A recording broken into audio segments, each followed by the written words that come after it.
Hello everybody, it's the 2nd of October, which means for me it's seed sowing time again. But first, I think it's more important to understand why I'm sowing seeds in October, because for many people they don't do it and that's their choice.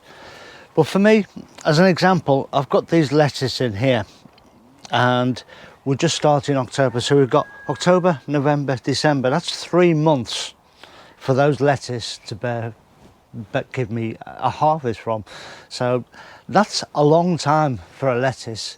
And then after that, January onwards, no lettuce at all. So I've got to keep the plants coming to replace these plants later on in the day. And also another thing to bear in mind is, yes, we are getting into cold weather. Yes, even now germination will be difficult. But in general, here in the UK especially, when we get a frost, we'll get a frost for maybe 1 or 2 days, and then the 2 days either side of that will be slightly cold. You know, it won't be full frost, and then the days either side of that will be a bit warmer, and then we're back into warmer, what we'd normally consider wetter weather. They are ideal growing times, and we get this all the way through the winter. So when people say, nah, there's no point growing now, the garden's shut down until next spring, it's not, and things will carry on growing. Yes, plants may stall, they may actually stop getting visibly any bigger, but they're still growing, they're still taking up nutrients underneath, they're just doing it at a much reduced or slower rate. So having the plants in the ground, as long as you can protect them from the cold, will pay you back dividends later. Doesn't always work. Sometimes we get an incredibly cold winter and it will just kill everything flat and you've got to start again. That's gardening, and that happens all year. Look at the summer we've just had in the UK with the droughts. Many gardeners really struggled, especially down south and over on the eastern seaboard, if you like. It was absolutely terrible for many gardeners. I mean, even the grass wasn't growing. But that's just another example of Mother Nature and the weather doing its thing. So as a gardener, we're always playing catch up, and we're always trying to get one step ahead. And that's what I do all winter long, by trying to keep plants growing all year round, regardless of what the weather's telling me, regardless of what other people tell me, regardless of other people's results. I will do my own thing, my own way, because I can produce this all year as far as I'm concerned. I might get a bad December this year, it might be really frosty and I'll lose anything. That's fine, I'll just come down with my seed box and start again. That's how it is. Right, let's have a look at what I'm sowing this month. So October for me is garlic month, and I'll be sowing both my normal garlic and my elephant garlic at some stage through this month. I'll probably make a video on that, but we'll see when we get there. And for me, for the normal garlic, it's the Solent White. Now I know that's a soft neck because I've looked it up. Soft neck and hard neck always confuse me, and no matter how many times I read or learn about it, 2 days later I've forgotten it. I just know what I grow and what works for me. The Solent White grows to a decent sized bulb, and it matures quickly and it stores really well. That's why I grow it, and it doesn't let me down. And the elephant garlic, again, is a brilliant extra allium in your diet. It's not strictly a garlic, but I like to grow that. But anyway, that's for this month. Also, what I'm doing is these actually are the container wise trays, and I'm going to be sowing broad beans. These are Aquadulce Claudia. Normally, and for many years, I've grown them in this sort of size tray or pot. That's, each one of those cells is equivalent to about a 3-inch pot, so you could grow them in there if you want to. But what I found increasingly is, if I put these straight out on the ground, they tend to rot here for me. So I prefer to grow them in modules in the polytunnel and then plant them out later. And what I found is, with doing that, is if the weather hasn't been conducive to being planted out, this tray can become far too small for these beans whilst I'm waiting maybe another week to plant them out. The root will start escaping, the plants will start to be pot bound. So I use these bigger ones from Container Wise, and I'll just put one seed in each cell and I'll put it on edge. Here, I'll show you. May as well, while we're yapping on, put one seed on edge so that water doesn't sit on it basically. if water sits on it for too long, it rots. I mean, you could just put it in flat like that. I prefer to turn it up and then put it in on edge, and I'll put that down knuckle deep into that, and then that job's done. Later on I'll plant them out, support them and protect them over winter a little bit. They don't need too much mollycoddling. So that's the broad beans taken care of. And for lettuce at the minute, I was just saying before about those will go over very quickly. I'm sowing 4 varieties.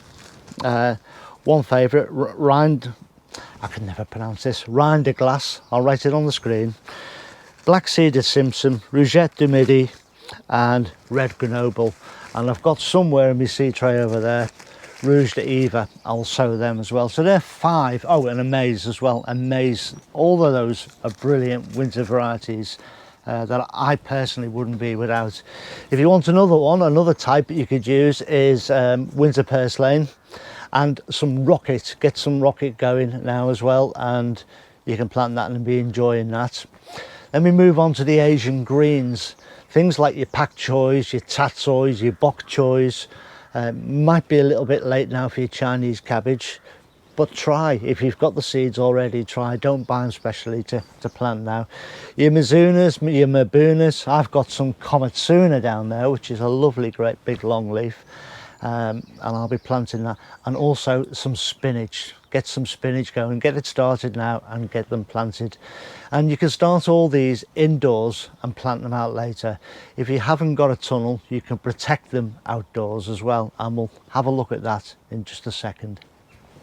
So outside on the plot itself, I've got this scaffolding net cover that I've just pulled off these cabbages, and that's a reasonably fine net, but that will add a little bit of warmth for your plants, but most importantly wind protection, which is what can give you a wind chill. The temperature could be 10 degrees, but with the wind it could feel like 6 or 7 degrees. So that's a good idea. Is a barrier first and foremost is your most important for your young seedlings at this time of year. If we move over to this is the remains of my carrot bed, and this is my carrot boxes, and it's a much finer mesh on this. It's called veggie mesh, and there are other types available as well. That will actually give you a degree or 2 warmer underneath there through the winter. So again, another good idea. And it doesn't have to be on a frame like this, it could be on the hoops like these cabbages here, so you can have that, or you can have these things over here. Still got the remains of my sweet corn there ready to be composted, but that's got plastic around it, that box, so it's a mini greenhouse. So you don't necessarily need a polytunnel or a greenhouse to grow over winter. You could grow under protection, and again that plastic could go over those hoops. Just drape it over, and as you can see down there, bricks just to weight it down, and it's as simple as that. And that protection can mean all the difference between you growing a crop and not growing one. So this whole bed is full of brassicas. Now at this end, the first 7 or 8 rows are all spring cabbages. That's all for next year. The seedlings you can see coming up are cornflowers, but that's for another day. But if you just bear in mind the size of these grown outside. Now these plants over here are all from the very same batch. They're all the same spring cabbage, and you can see how much better they're doing in the polytunnel, where they've got that protection, and that little bit of extra warmth, even at this time of year, just propels the plants on. So that's why growing under cover is such a good option if you can. Now those who have watched previous videos know I've got this new polytunnel to put up, and it's replacing an old one of mine that's coming down, but I'm hoping to get onto this really quickly, get it up and then get it planted. But for most of these plants that are up here on the hanging shelf, it will probably be too late, and it's hence why I'm sowing more plants now. Now another thing you can do is sow brassicas into a seed bed like this, and you can pick and choose from them. All the brassicas you just seen, there's both beds of spring cabbage, and half the plants that are planted in the tunnel all came from that little bed. Also from there I've potted plants on, and these are up here And I think these are the ones that I'll probably be planting in the new polytunnel when it goes up. There's a few more just down here, mix of cauliflowers and cabbages. They'll all be going into the new tunnel along with some of the plants like these. These are a red stem Pak Choi. So plenty to do, and if you can get some seeds, sow them, just try and see what you can grow and what you can cobble together in the form of protection if you haven't got undercover growing like I have. Green Side Up is dedicated to helping gardeners of all levels, ages and experience, and if you subscribe to this channel then maybe I can help you too as the months go by. And it's the big red button just down there, just click that and then you won't miss any of my future content. Now, you might not have undercover growing spaces, and I know it can be difficult and it can be pricey to get started in that respect. But what you can do is, if you take a walk into like a local furniture shop, they put things on display and they generally come out of big plastic sheeting. They're covered in plastic sheeting when they arrive, and if you ask in these places they might say, oh, we've just thrown some in the skip, I'll go and get it for you. And you can cobble something together that will protect your plants. And you can do the same thing with put a couple of lines of bricks into a square and put an old window on the top, just something to protect your plants, to get them going and help you grow through the winter on a budget, if that's so. But if you think outside the box, you can do these kinds of things, and I urge you to have a go just to see where you are. Take notes. I mean, I've done this for years now. It's all in my head. I don't need to take notes anymore. But if you're starting out, take notes. Sowed this in October, it was rainy, it was cold, it was whatever.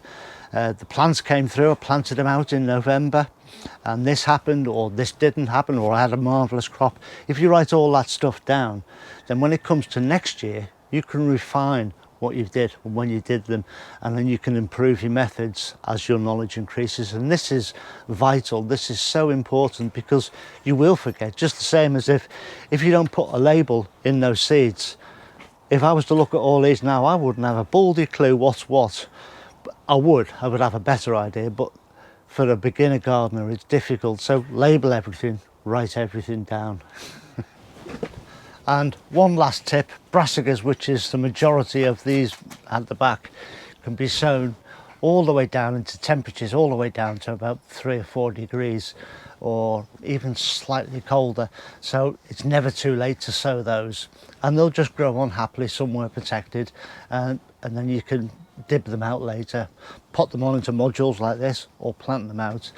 And if nothing comes of them, then you've got green stuff to go in your compost heap next spring. But they will take a long time. I mean, if you plant a collie now, it might be February or March before you get ahead on it. Could be Christmas. It's a lottery. So just go ahead, sow the seeds and see what you get. Or as I say, write it down. But that's it for today. Look after yourselves, everyone. Please stay safe. I'll see you all in a couple of days. Ta-ra now.